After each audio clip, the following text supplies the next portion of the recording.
I'm smarter than you, said little Andrea. The kid was 9. So what? I said. No use arguing. It was of precocious intellect, quick as a cockroach. One did well to fear it. Everybody's smarter than you. I think that's probably true, I yawned.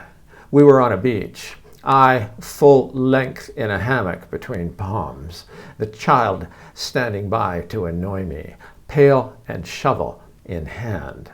It had awakened me by leaking a trickle of sand from its fist into the dip between my collarbones, causing me to twitch and roll such that I was now in a hair shirt.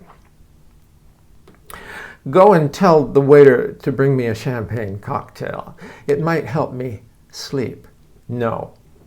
See if you can master the art of getting lost. No. Go ahead, I'll give you 50 cents. No. Tell him to bring it on a tray with some French fries. I'll give you one of the French fries. No. Have you been swimming yet? It's too cold. This was truish. We were wintering on a Canary Island, I forget which one. Sand and sunshine, but that Atlantic can be numbing. Not when you go way, way out, I said. It's warm out there. Don't you like to swim? No. You can swim, can't you? Yes. Show me. No. Come on, I want to see. You can't see from here. Sure I can.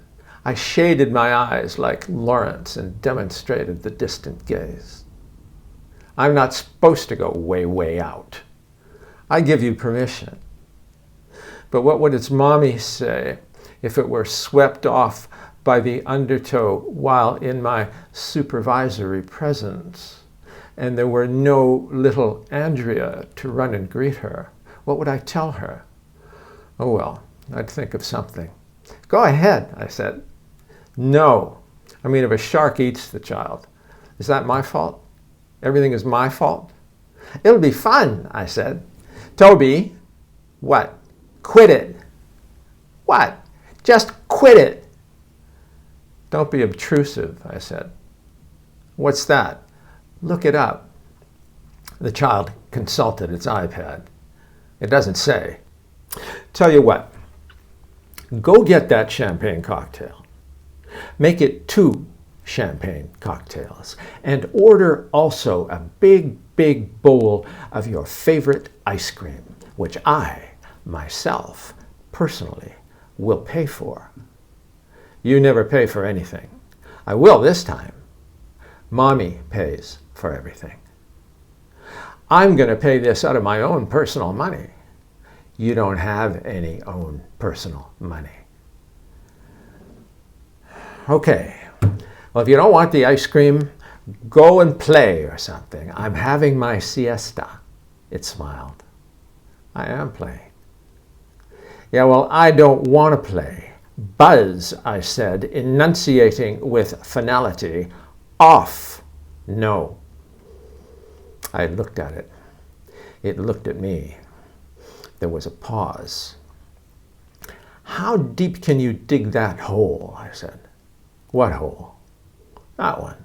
I looked past it as at a hole. Over there. There's no hole over there. It's right there.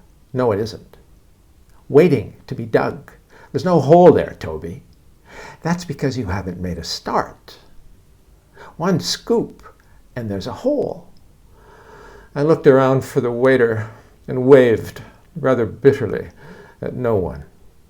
Better get to it. Dig a hole? Sure.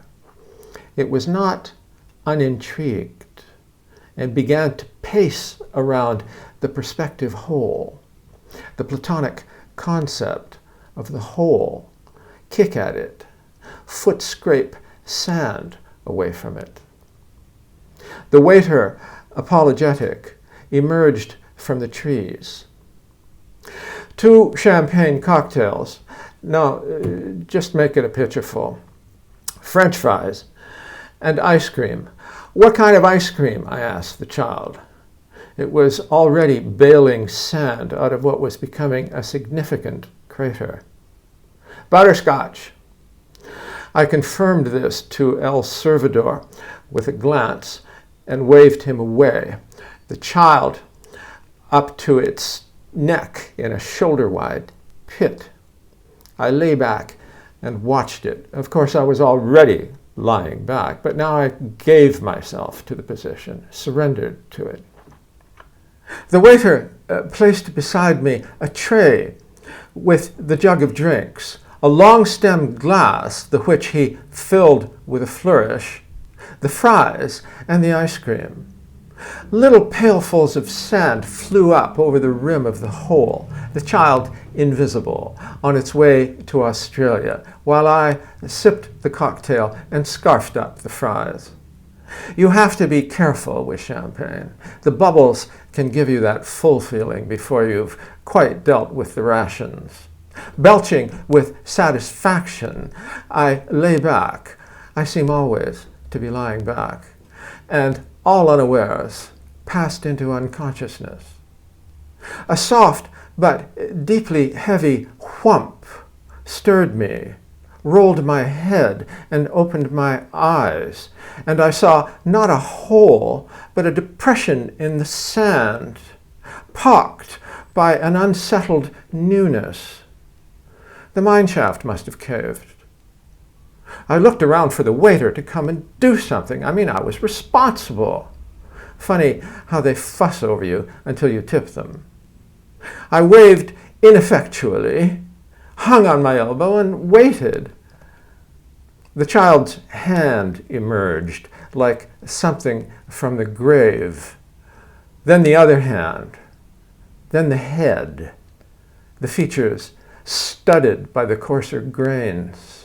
Boy, Toby, you didn't even help me. I want to encourage a spirit of independence, I said. You weren't even dead. Boy, you're gonna get it. It came over and glared at me. Where's my ice cream?